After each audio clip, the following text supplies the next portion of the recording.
Seorang pria paruh-baya di Kabupaten Zunhua, Provinsi Hebei, sudah 2 hari ini mengeluh tentang bau tidak sedap yang muncul di daerah tempat tinggalnya. Karena penasaran, pria itu mulai mencari sumber dari bau tersebut sampai ke salah satu tempat pembuangan limbah konstruksi di sana. Semakin ia mendekati tempat pembuangan itu, semakin kuat pula bau busuk yang tercium. Tak lama kemudian, ia dikagetkan dengan keberadaan mayat seorang pria dengan kondisi sudah membusuk di sela-sela tumpukan limbah.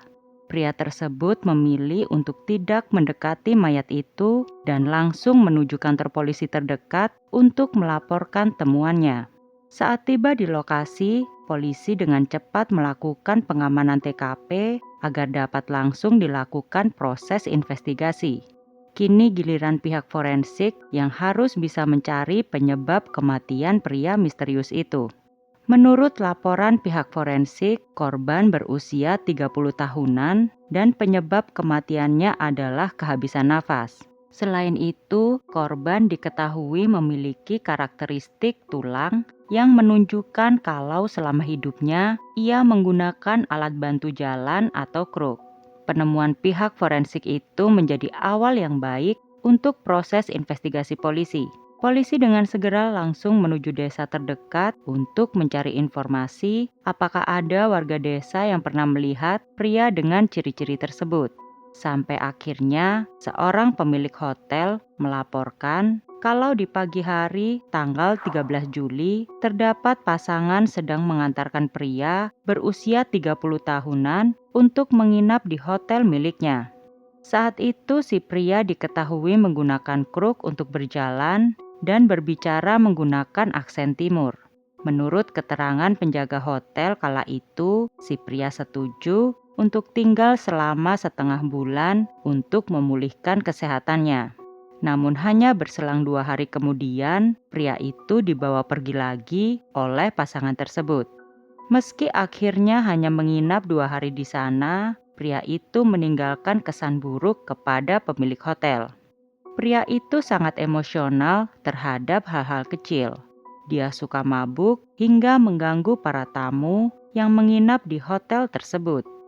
Menurut si pemilik hotel, ia sungguh bersyukur pria itu tidak jadi menginap selama setengah bulan di hotel miliknya, karena kalau tidak, bisa-bisa usaha miliknya akan semakin terganggu. Namun sayangnya, karena hotel itu bukan merupakan hotel yang besar, mereka tak meminta kartu identitas apapun kepada para tamu yang menginap di sana. Tentu hal itu menyulitkan pihak kepolisian untuk menemukan identitas korban. Apalagi pihak hotel juga sama sekali tidak memasang kamera CCTV di dalam atau di luar hotel tersebut. Harapan polisi seakan langsung pupus begitu saja. Tepat ketika polisi menemui jalan buntu, seorang warga desa lainnya datang ke kantor polisi dan mengatakan kalau dirinya beberapa hari yang lalu menemukan sebuah ponsel di sekitar lokasi ditemukannya korban. Polisi langsung memeriksa ponsel tersebut. Mereka menemukan kalau si pemilik ponsel diketahui telah menghubungi 2 nomor lokal dan tidak melakukan panggilan apapun sejak tanggal 16 Juli. Polisi mulai meyakini kalau ponsel itu milik korban. Oleh karena itu, mereka mulai mencari informasi tentang siapa pemilik 2 nomor misterius tersebut.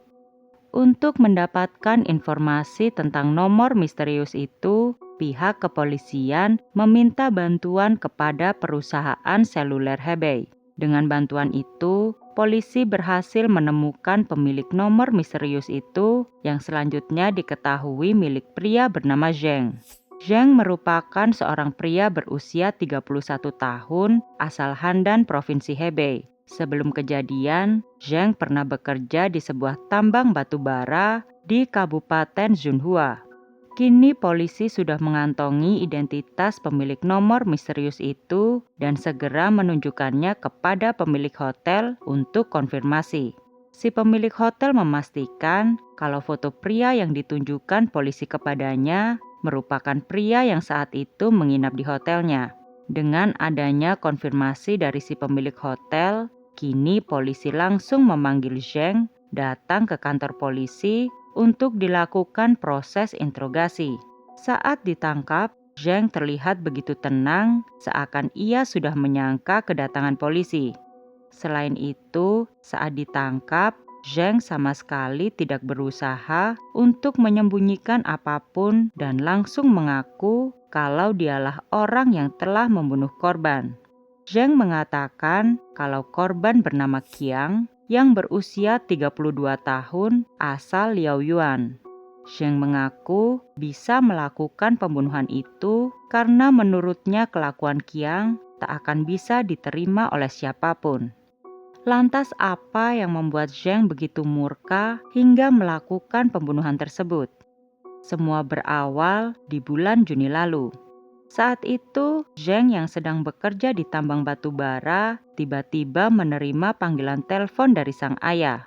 Secara mengejutkan, ayah Zheng menyuruhnya untuk segera pulang ke rumah karena istri Zheng telah pergi bersama seorang pria. Tentu kabar ini langsung membuat Zheng naik darah. Sebelumnya sekitar 1 tahun yang lalu, Zheng dan istrinya yang bernama Hui sempat terlibat pertengkaran. Hui yang kala itu emosi, kemudian memutuskan untuk pergi ke Beijing dan bekerja di sana. Karena kelewat keras kepala, dalam 1 tahun ini, Zheng sama sekali tidak menemui sang istri di Beijing. Tak hanya itu, bahkan Zheng juga jarang menelpon Hui. Dalam pandangan Zheng, pertengkarannya dengan Hui merupakan hal yang biasa dalam pernikahan, karena menurutnya cara natural keduanya pasti bisa rukun kembali.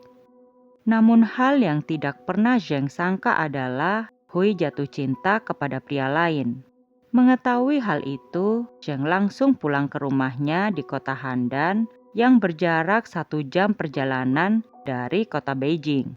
Zheng berniat untuk langsung menanyakan tentang kebenaran kabar itu kepada Hui istrinya. Sesampainya di rumah, tanpa ada paksaan apapun, akhirnya Hui mengakui kalau dirinya memang sedang menjalin hubungan dengan teman kerjanya di Beijing yang bernama Qiang. Pertemuannya dengan Qiang berawal saat di tahun 2009 lalu, Hui nekat pergi ke kota Beijing tanpa ditemani siapapun. Di lingkungan yang asing, Qiang yang merupakan teman kerja Hui sangat membantu dirinya untuk cepat beradaptasi. Tak hanya itu, Qiang diketahui juga merupakan satu-satunya orang yang selalu ada di saat Hui membutuhkan sesuatu. Dengan seringnya kedua orang itu berkomunikasi, sudah barang tentu akhirnya timbul perasaan sayang. Sebenarnya di awal kali Qiang menyatakan perasaannya kepada Hui, ia tak serta-merta langsung menerima cinta dari Qiang. Hui saat itu masih mempunyai moral dan dengan tegas mengatakan kepada Qiang kalau dirinya telah menikah dan juga memiliki keluarga. Meski begitu, Qiang seakan pura-pura tidak mau tahu tentang status Hui tersebut. Qiang terus-menerus memberikan perhatiannya kepada Hui dan sering mengeluarkan kata-kata pujian atas kecantikan Hui. Sampai akhirnya, Qiang mulai menceritakan tentang kehidupan keras yang dijalaninya selama ini. Diketahui ibu Qiang meninggal saat ia masih kecil. Sedangkan sang ayah sudah tidak tahu keberadaannya. Melihat Qiang menceritakan masa lalunya dengan mata berkaca-kaca, membuat hati Hui mulai tergerak. Mengingat kondisi Hui saat itu yang juga kesepian, karena Zheng tidak pernah menemuinya, membuat keduanya semakin dekat sampai puncaknya di malam perayaan festival pertengahan musim gugur. Saat itu, Qiang dan Hui mendatangi sebuah pesta. Di sana keduanya menikmati malam disertai minum minuman keras. Tanpa sadar, Hui pun mabuk berat dan tidak tahu kalau pesta tersebut telah usai. Sampai tiba-tiba keesokan harinya, ia bangun di sebuah kamar hotel. Dengan kondisi yang masih pusing, ia melihat Qiang sudah berada di sampingnya dengan tidak menggunakan pakaian sama sekali. Yang membuat Hui semakin terkejut adalah dirinya saat itu juga dalam kondisi telanjang bulat. Qiang kemudian mengatakan jika semalam keduanya sama-sama mabuk dan akhirnya melakukan hubungan badan. Mengetahui hal itu, perasaan Hui langsung campur aduk. Di sisi lain, tentu hal itu merupakan hal yang tidak boleh dilakukan oleh seorang istri. Namun di sisi lain, ia juga merasa nyaman dengan keberadaan Qiang di sampingnya. Selain itu, Hui juga tidak sepenuhnya menyalahkan Qiang atas kejadian tersebut. Sejak saat itu, hubungan terlarang antara Qiang dan Hui pun berjalan. Hui berpikir bahwa Qiang dapat mengisi kesepiannya dan menggantikan posisi Zheng yang sebelumnya telah memperlakukan dirinya dengan buruk. Namun yang Hui lupa adalah bagaimana mungkin pria yang sudah merebut istri dari suaminya dapat dikatakan sebagai pria baik. Pertanyaan itu seakan langsung terjawab setelah beberapa waktu keduanya menjalani hubungan terlarang tersebut.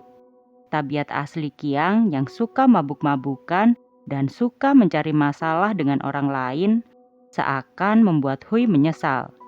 Hal itu tentu berbeda dengan sikap suaminya Zheng. Meski Hui dan Zheng sering bertengkar, namun Zheng tidak pernah melakukan kekerasan kepada dirinya. Semua kejadian itu membuat Hui ingin segera mengakhiri hubungan gelapnya dengan Qiang. Namun saat itu, Qiang justru mengancam Hui dengan mengatakan kalau ia akan menyebarkan kabar hubungan mereka jika Hui berani meninggalkannya.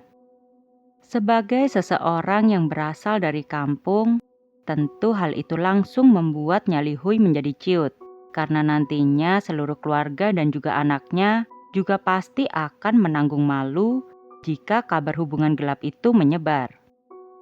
Karena tak lagi bisa memaksa Qiang untuk mengakhiri hubungan mereka, akhirnya di satu hari, Hui secara diam-diam pergi dari Beijing untuk ke kota Weifang. Di sana ia diterima bekerja di sebuah pabrik dan semuanya seakan berjalan dengan lancar bagi Hui. Namun tentu ketenangan itu kembali rusak karena Qiang berhasil menemukan dirinya di kota Weifang. Apalagi Qiang juga tiba-tiba diterima untuk bekerja di tempat yang sama dengan Hui. Praktis kini Qiang kembali leluasa untuk melakukan hal-hal buruk kepada Hui sampai-sampai hubungan keduanya menjadi gosip hangat di kalangan pekerja di pabrik tersebut. Kabar itu menyebar dengan liarnya hingga akhirnya sampai juga ke telinga mertua Hui. Setelah mertua Hui mendengar rumor tersebut, mereka pun menyampaikannya kepada Zheng. Hui akhirnya mengakui hubungannya dengan Qiang. Hui menyatakan bahwa hubungan terlarang tersebut merupakan paksaan dari Qiang. Mendengar alasan seperti itu, Zheng tentu tidak percaya.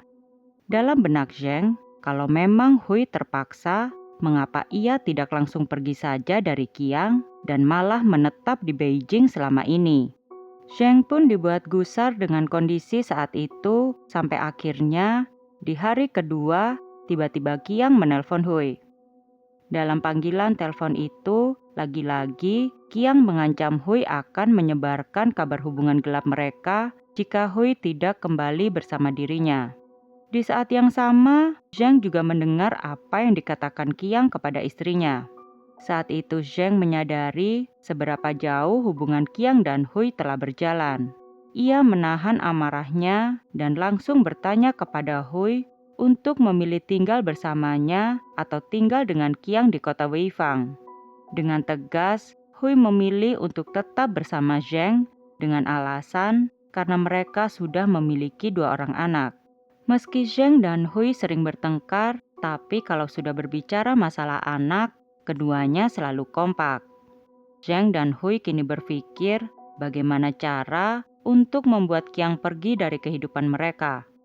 Setelah beberapa saat kemudian, Hui baru teringat kalau salah satu kelemahan Qiang adalah masalah keuangan. Hui kemudian menyarankan kepada Zheng untuk memberinya uang pengobatan kepada Qiang dan mengirimnya ke Shandong. Zheng setuju dengan cara Hui dan mereka langsung mengundang Qiang untuk datang ke kota mereka. Mereka menjanjikan biaya pengobatan dan penginapan kepada Qiang. Benar saja, ternyata Qiang dengan mudahnya menyetujui permintaan Hui dan langsung menuju ke kota Zunha. Sesampainya di sana, Hui dan Zheng mengantarkannya untuk menginap di salah satu hotel, namun lagi-lagi sikap tidak tahu diri Qiang kembali muncul. Di dalam kamar hotel, Qiang dengan terang-terangan mengatakan kalau Hui harus menemaninya menginap di hotel dan tidak boleh meninggalkannya.